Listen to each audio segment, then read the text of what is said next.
ಪಾವಗಡದಲ್ಲಿ ತಾಯಿ ಮತ್ತು ಮಕ್ಕಳ ಆಸ್ಪತ್ರೆಯಲ್ಲಿ ದಿನಾಂಕ 22/2/2024ರಂದು ನಡೆದ ಶಸ್ತ್ರಚಿಕಿತ್ಸೆಯಲ್ಲಿ ಮೃತಪಟ್ಟ Shrimati Anita care of Manjunath, Shrimati Anjali care of Praveen Kumar, Shrimati Narasamma care of Nagaraju ಮೃತಪಟ್ಟ 3 ರೋಗಿಗಳ ಕುಟುಂಬಕ್ಕೆ ಸದರಿ ಆಸ್ಪತ್ರೆಯ ಎಬಿಎಆರ್ಕೆ ನಿಧಿಯಿಂದ ಪ್ರತಿ ಕುಟುಂಬಕ್ಕೆ ತಲಾ 4 ಲಕ್ಷ ರೂಪಾಯಿಗಳ ಪರಿಹಾರ ಧನವನ್ನು ಒಂದು ಬಾರಿ ಮಾತ್ರ ಪಾವತಿಸಲು ಅನುಮತಿಸಿ ತ್ವರಿತವಾಗಿ ಕ್ರಮ ಕೈಗೊಳ್ಳುವಂತೆ ಸೂಚಿಸಲಾಗಿರುತ್ತದೆ. ಈ ಹಿನ್ನೆಲೆಯಲ್ಲಿ ಉಲ್ಲೇಖಿತ ಪತ್ರಗಳ ಆದೇಶ ಅನುಸಾರ ಈ ಕೆಳಕಂಡ ಷರತ್ತುಗಳಿಗೆ ಒಳಪಟ್ಟು ಪಾವತಿಸಲು ಸೂಚಿಸಿ ಅನುಪಾಲನಾ ವರದಿಯನ್ನ ಕೂಡಲೇ ಈ ಕಚೇರಿಗೆ ಸಲ್ಲಿಸಲು ಕೋರಿದೆ. ಮೃತ ನೌಕರರ ಮಕ್ಕಳು ಅಪ್ರಾಪ್ತರಾದಲ್ಲಿ ಮಕ್ಕಳು ಹಾಗೂ ತಂದೆಯ ಹೆಸರಿನಲ್ಲಿ ಜಂಟಿ ಖಾತೆಯನ್ನು ತೆರೆದು ಪರಿಹಾರ ಧನವನ್ನ ಸ್ಥಿರ ಠೇವಣಿ ರೂಪದಲ್ಲಿ ಅಪ್ರಾಪ್ತ ಮಕ್ಕಳ ಹೆಸರಿನಲ್ಲಿ ಇಡತಕ್ಕದ್ದು. ಸದರಿ ಖಾತೆಯಿಂದ ಬರುವ ಬಡ್ಡಿಯನ್ನು ಮಾತ್ರ ಮಕ್ಕಳ ಪೋಷಣೆಗೆ ಬಳಸಿಕೊಳ್ಳತಕ್ಕದ್ದು.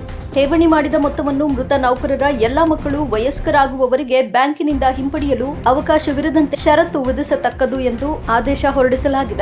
ವರದಿ ಇಮ್ರಾನುಲ್ಲಾ ಪಾವಗಡ.